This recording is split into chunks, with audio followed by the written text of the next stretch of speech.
नमस्कार साथियों, गौरव ज्ञान धारा में आपका स्वागत है। सबसे पहले तो वो विद्यार्थी जो डिजिटल बोर्ड की और क्लासों का फिर से इंतजार कर रहे हैं उनको बता दूं, आपको फोटो भी कल कम्युनिटी टैब में डाल के बता दिया था। बोर्ड आ चुका है। अब उसमें होता ये है साथियों कि तकनीशियन जो है ना अलग अलग स्टेप में काम करते हैं। बोर्ड पहले आता है, फिर दूसरा सेटअप लेके बाद में आते हैं ये सारे। जितना आप लोगों को इंतजार है उतना मुझे भी इंतजार है और मुझे भी पता है कि आप लोगों की क्लासेस प्रभावित हो रही है, लेकिन मैं रुका नहीं हूं। मैं आपके लिए लगातार स्लाइड्स बना रहा हूं ताकि आपका बाद में समय बच सके और एक बेहतरीन मतलब अच्छी जो स्लाइड्स आपके सामने आ सके, आपके पास में बेहतरीन नोट्स आ सके और आप उसे बहुत अच्छी तरीके से समझ सके। चिंता न करें, स्पीड बूस्ट हो जाएगी। ये सप्ताह अपना जो यूं समझ लीजिए कि आपका पूरा ना पूरा रिवीजन हो जाएगा और अभ्यास आप कर ही रहे। तो ये इसमें चिंता न करें, अब ज्यादा डिले नहीं होगा। आज फिर देखो, अब एक दो दिन की बात है, मान लीजिए ये सप्ताह पूरा ही है और फिर अपने बिल्कुल निर्बाध रूप से क्लासेस चलेगी। आज का वीडियो है उन विद्यार्थियों के लिए जो कहीं ना कहीं से अपने आप को तैयारी के लिए प्रिपेयर नहीं कर पा रहे हैं कि कैसे हम तैयार हो, और जो परिस्थितियां अभी पिछले 2-4 दिन पहले उनके साथ में हुई है तो उससे कुछ विद्यार्थी टूट चुके हैं। हालांकि काफी सारे मेरे जो विद्यार्थी है वो बहुत मजबूत है, दृढ़ संकल्पी है, हर परिस्थिति से लड़ने के लिए तैयार रहते हैं और ऐसे ही विद्यार्थी मुझे पसंद आते हैं।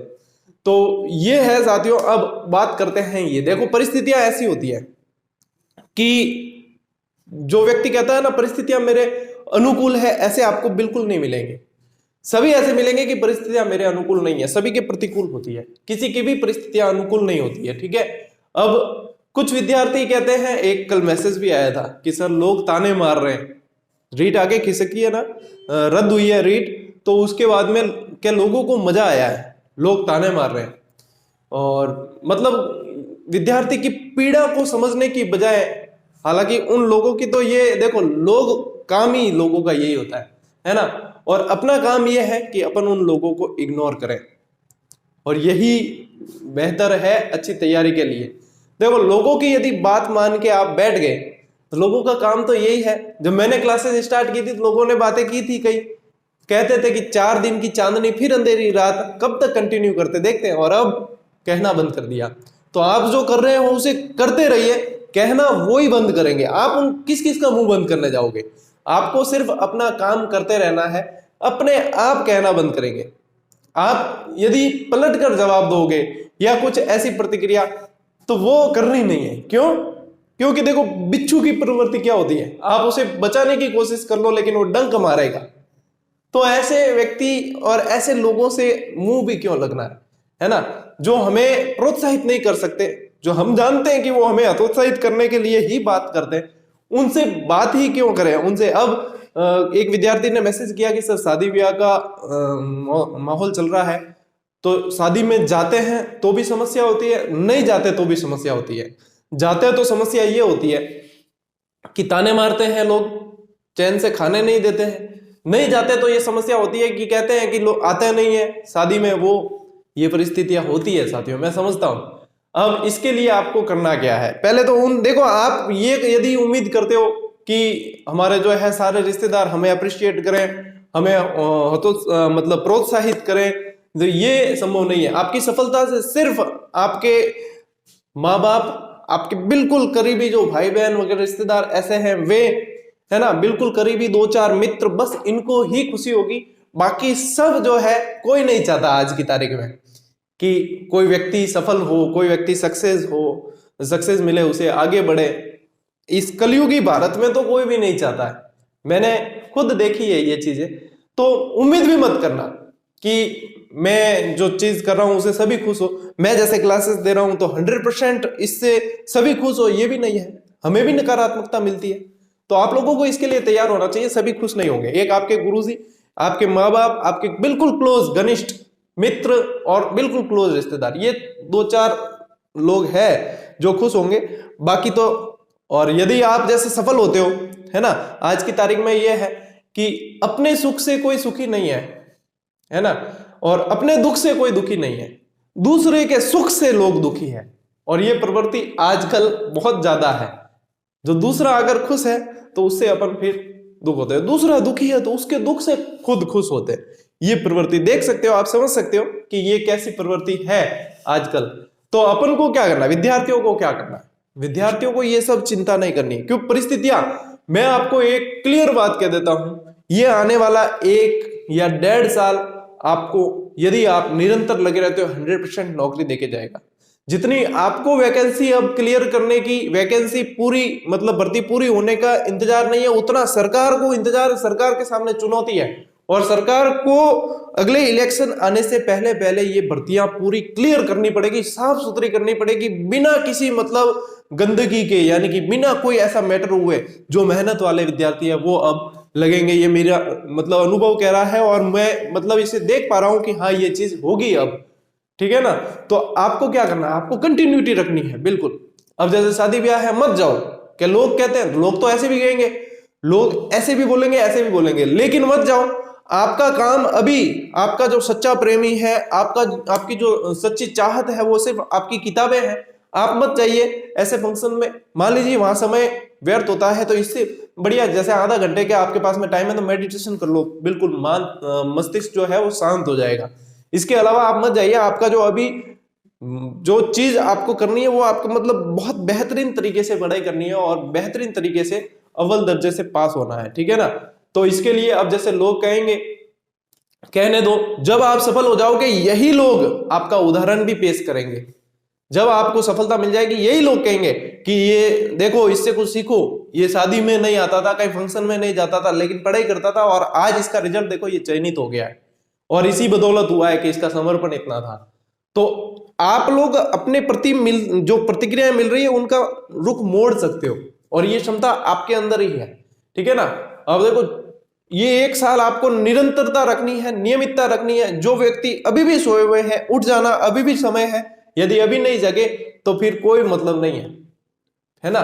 अब परिस्थितियां इस 1 साल में आपके सामने विकट से विकट आएगी। कई सारी ऐसी सिचुएशन होगी जिसमें आपको लगेगा कि भगवान मेरे साथ ही ऐसा क्यों करता है, मेरी ही परीक्षा क्यों ले रहा है, हर विद्यार्थी को लगेगा, ठीक है ना।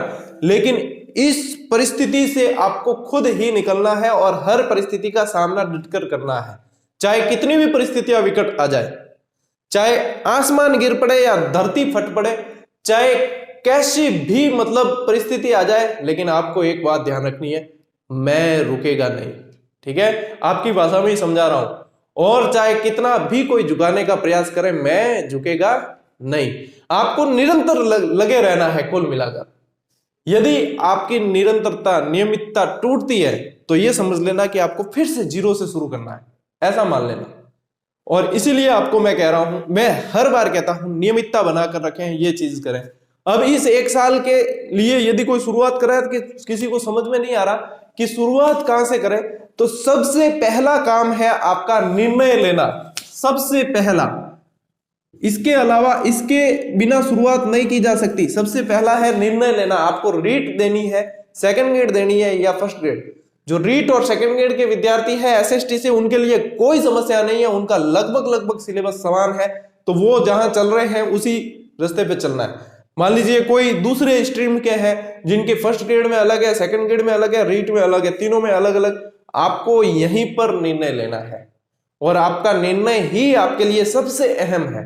बाकी सारी चीज बाद में है, सबसे पहले आपको निर्णय लेना है और उसके प्रति दृढ़ संकल्पित रहना है। यदि निर्णय लेकर भी आप दृढ़ संकल्पित नहीं रहे, 2 महीने बाद कोई वापस खबर ऐसी आती है पलट गए, तो मतलब नहीं है, फिर वापस वहीं से शुरू करना है, जीरो से। निर्णय ले लिया उसके बाद में अडिग रहो, डटे रहो, एक ही दिशा में चलना है तो निश्चित रूप से आप लक्ष्य तक पहुंचोगे। यदि भटकोगे तो क्या पता अगले मोड़ पर लक्ष्य और आप वहीं से टर्न ले लो। तो इसलिए आपको सबसे पहला काम है आपका निर्णय लेना। उसके बाद में आप जिस भी भर्ती का निर्णय ले चुके हो उसके सिलेबस का अध्ययन करें, पुराने प्रश्न पत्रों का अध्ययन करें। उसके बाद में आप आते हैं फिर बुक्स के ऊपर। इसके हालांकि मैं बहुत सारे वीडियो बना चुका हूं, आप प्लेलिस्ट में जाकर प्रतियोगी परीक्षा के लिए मार्गदर्शन वाली एक प्लेलिस्ट है, उससे देख सकते हो सारे, कहां से शुरुआत करनी है, किस किस तरीके से चलना है, वो सब देख रहे हैं। आज का जो अपना वीडियो था वो मोटिवेशनल था स्पेशली, और स्पेशली वे विद्यार्थी जो ये समझते थे कि इस परिस्थितियों से कैसे हम निकलेंगे, ये ताने मार रहे हैं लोग, इनका हम सामना कैसे करेंगे। अरे ये ताने है ना, ये ताने ही तो आपको पढ़ने के लिए प्रेरित करेंगे, नहीं तो आपके अंदर फिर वो चीज आ जाएगी, एक ओवर कॉन्फिडेंस आ जाएगा कि क्या है, मैं सब कुछ कर सकता हूं। लेकिन कहीं ना कहीं गति धीरे हो जाती है ना, तो ये ताने क्या करते हैं, ये बूस्टर का काम करते हैं, फिर से अपनी गति बढ़ाते हैं। और हमेशा मैंने कही है आपको कि वह व्यक्ति जरूर सफल होता है जो अपना 4J का टारगेट लेके चलता है। मैंने आपको पहले भी बताया था 4J का टारगेट, ठीक है। क्या है 4J? सबसे पहला मैं देता हूं, किसी को जवाब देना है, ठीक है ना। हमें किसी को जवाब देना है कि हमारे अंदर क्या है, तब आप उसके प्रति उस तरीके से लगते हैं कि इसको मतलब अब निकालना ही निकालना है, किसी हालत में छोड़ नहीं सकते। जब जवाब देने का समय, जवाब देने के लिए आप कार्य करते हैं, तो आपके अंदर एक जुनून पैदा होता है कि किस जुनून से तैयारी की जाए। जब वो जुनून अंदर से जागता है ना, फिर अपन पढ़ाई के घंटे नहीं देखते हैं कि कितने घंटे पढ़े हैं, कितने क्या पढ़ा है, फिर वो जुनून अपन को पढ़वाता है और उसके बाद में ये जुनून बदल जाता है जिद में, ठीक है ना। जिद में बदल जाता है कि अब मुझे ये चीज लेकर ही रहना है, नहीं तो ये नहीं लूंगा मैं तो रुकूंगा ही नहीं। तो ये फिर जिद में बदल जाता है। और एक जो जे काम करता है वो होती है जरूरत, ठीक है, जो सभी की है सरकारी नौकरी। यदि आपकी जरूरत नहीं होती तो आप तैयारी करते ही नहीं, और वह व्यक्ति करेगा भी नहीं जिसके मान लीजिए माँ बाप फॉर्म भरवा देते हैं लेकिन उसको जरूरत नहीं है, उसको अंदर से मतलब वो महसूस नहीं हुआ है, तो वो तैयारी करेगा भी नहीं। और जिसको जरूरत है उसके सामने चाहे कैसी भी परिस्थिति आ जाए, कितनी भी विकट परिस्थिति आ जाए, वो मेहनत भी करेगा और वो सीट भी निकालेगा। तो कुल मिलाकर साथियों ये ध्यान रखना, ये लोग वाली जो बात होती है ना, ये लोगों का काम यही है। और इसको आपको किस तरीके से लेना है कि ये हमें मोटिवेट करते हैं, क्योंकि इन लोगों को ही हमें वापस जवाब देना है। यदि आप ये सोचते हो तो जवाब जब देना है तो जुनून और जिद के साथ में तैयारी करना, लक्ष्य जरूर और जरूर मिलेगा, है ना। ये चीज ही आज आपको समझाने के लिए मैं आया था, क्योंकि देखो ऐसे मैसेज काफी आते हैं स्टूडेंट के, स्टूडेंट मतलब काफी दिल से जुड़े हुए हैं, तो वो बताते हैं, क्योंकि परिस्थितियां देखो वो महसूस करते हैं तो वो साझा करते हैं कि क्या सर के साथ भी ऐसा हुआ है, सर के साथ बहुत हुआ है, खूब हुआ है, और अभी भी होता है। अभी भी लोग कोशिश करते हैं कि कहीं से वीक पॉइंट मिले, माइनस पॉइंट मिले और इसे गिराएं, लेकिन आप लोगों के जैसे लाखों हाथ है अब तो उठाने के लिए, तो हमें चिंता ही नहीं है, कोई डर नहीं है, कोई फर्क नहीं पड़ता। लेकिन आपको ध्यान रखना है कि अब आपको इन प्रतिक्रियाओं पर ध्यान नहीं देना। शादी में जाना नहीं जाना कोई जरूरी नहीं है, शादी आज हो रही है किसी रिश्तेदार की, मान लो और रिश्तेदारों की अगले समय होगी, लेकिन जब आप सफल हो जाओगे ना, तब आपको जाने का और ही आनंद आएगा, क्योंकि जब जाओगे तो आपकी सफलता की बातें होगी, अभी जाते हो तो असफलता की बातें होती है। तो यही है कि कुल मिलाकर आपको एक अच्छे माइंडसेट के साथ में ये सारी चीजें है ना, ये सब कचरा बाहर निकालकर एक अच्छे माइंडसेट के साथ में पढ़ने बैठना है, और उस अच्छे पॉजिटिव माइंडसेट के साथ में उन व्यक्तियों का साथ करो इस समय जो पॉजिटिविटी देते हैं आपको, जो सकारात्मकता देते हैं, जिन्हें देखकर आपको सकारात्मकता मिलती है, उन व्यक्तियों को आप उन व्यक्तियों का साथ करने की कोशिश करें। आज से ही, आज से नहीं बल्कि अब से ही, मैं नहीं कह रहा कि मेरी क्लासेस देख के पढ़ो, आप जिस भी शिक्षक में आप विश्वास करते हो और जिसके प्रति आपकी श्रद्धा है कि हाँ हम इन पर विश्वास करते हैं और ये बहुत अच्छी तरीके से हमें तैयारी करवा सकते हैं, या वे पुस्तकें जिन पर आपको बहुत ज्यादा विश्वास है, उन पुस्तकों को लेकर अभी से बैठ जाइए। क्योंकि देखो कोई शिक्षक है, जैसे मैं पढ़ाऊंगा, मैं भी पुस्तकें देखकर पढ़ाऊंगा, कोई भी है, बस पढ़ाने का तरीका अलग अलग होता है, मैटर वही होता है, प्रस्तुतिकरण अलग अलग होता है। तो जिस पर भी विश्वास करते हो उनसे आप पढ़ना शुरू कर लीजिए, चाहे पुस्तक हो, चाहे शिक्षक हो, चाहे कैसे भी, लेकिन पढ़ना शुरू जरूर कर लेना, ठीक है। आज शुक्रवार है, बढ़िया दिन है, मान लीजिए एक गैप भी आया था, कोई दिक्कत नहीं है। पहले 4 घंटे का शेड्यूल बनेगा, फिर 6 घंटे का बढ़ेगा, 8 घंटे, 10 घंटे, फिर बाद में आपके लिए घंटे मायने नहीं रखेंगे, क्योंकि जब तक आपके अंदर जुनून जाग चुका होगा। तो इसीलिए जो है धीरे धीरे शुरुआत करें। ट्रेन भी जब चलती है ना तो धीरे धीरे चलती, फिर स्पीड पकड़ती है ना, स्पीड पकड़ती, फिर एक्सीलेटर यदि छोड़ भी देते हैं तो काफी स्पीड से चलती है। तो यही चीज है, आपको भी धीरे धीरे शुरुआत करनी है। एक जब आपके मतलब लय बनने लग जाएगी, उसके बाद में आपके कोई बाधाएं बीच में आएगी नहीं और आपको महसूस ही नहीं होगी।